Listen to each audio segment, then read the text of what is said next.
Hello সবাইকে, আজ আমি চলে এসেছি একটা খুবই ইজি হোম রেমেডি নিয়ে। আজ তোমাদের আমি একটা হেলদি হার্বাল ড্রিঙ্ক বানিয়ে দেখাবো। এটা হলো সর্দি কাশির ঘরোয়া সমাধান। বাংলায় অনেকেই এটাকে পাঁচন বলে থাকে। খুব সহজেই এটা ঘরোয়া উপকরণ দিয়েই বানানো যায়, আর এর কোনো সাইড এফেক্ট নেই। তাহলে চলো দেখে নিই কীভাবে এটা বানাতে হয়।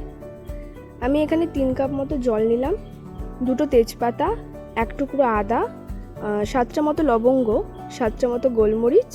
এবার সব কিছু জলে দিয়ে 4 থেকে 5 মিনিট মতন হাই ফ্লেমে ফুটিয়ে নিলাম।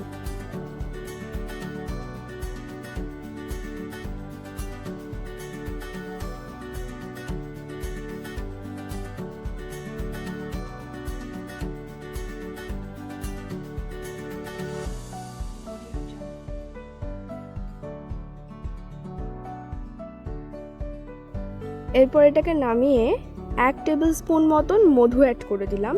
আর একটা কথা বলার, ফোটার সময় মধু অ্যাড না করাটাই ভালো। যাই হোক, শিখে নিলে কিভাবে বানাতে হয়। সর্দি কাশি হলেই যে ওষুধ খেতে হবে এর কোনো মানে নেই।